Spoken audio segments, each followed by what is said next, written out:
آپ نے پڑھا جزم کا دوسرا نام سکون ہے، اس کا مطلب یہ ہے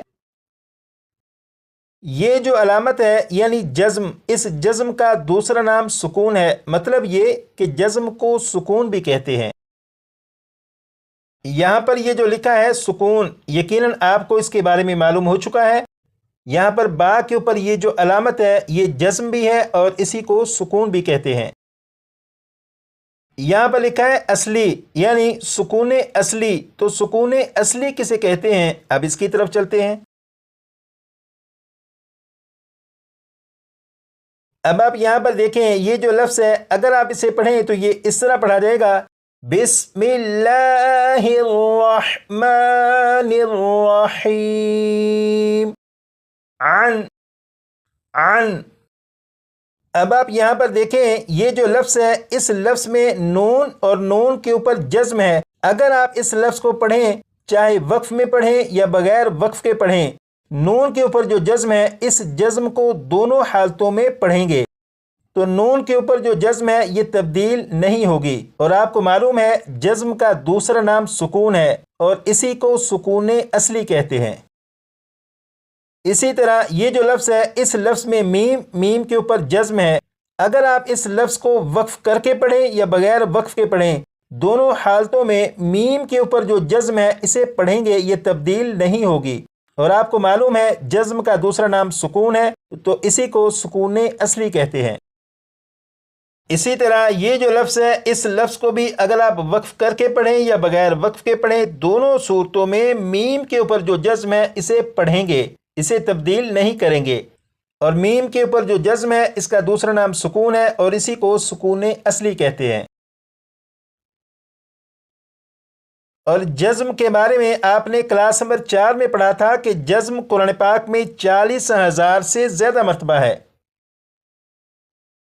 اس کا مطلب یہ ہوا کہ یہ جو جزم ہے یعنی یہ جو سکون اصلی ہے، یہ سکون اصلی قرآن پاک میں 40,000 سے زیادہ مرتبہ ہے۔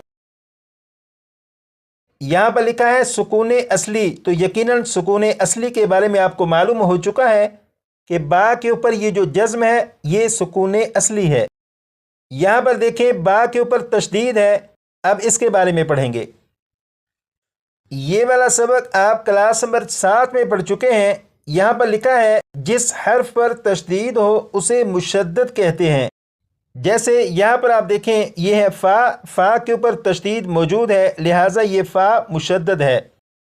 یہاں پر لکھا ہے مشدد حرف 2 حرف ہوتے ہیں، پہلا ساکن دوسرا متحرک۔ اس کا مطلب یہ ہے یہاں پر یہ جو فا ہے فا کے اوپر تشدید ہے، جب فا کے اوپر تشدید ہے تو یہ فا مشدد ہوا، جب یہ فا مشدد ہوا تو یہ فا ایک نہیں بلکہ یہ فا 2 مرتبہ ہے، پہلی مرتبہ فا ساکن، دوسری مرتبہ فا متحرک ہے۔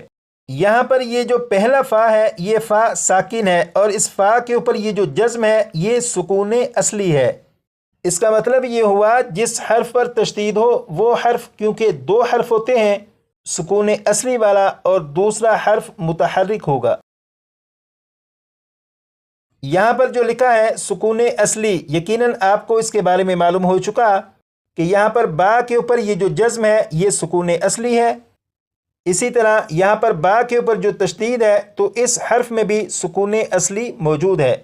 یہ جو قاعدہ آپ نے پڑھا تھا اب اس کے مطلب کو سمجھتے ہیں تاکہ معلوم ہو کہ اس میں بات ہو کیا رہی ہے۔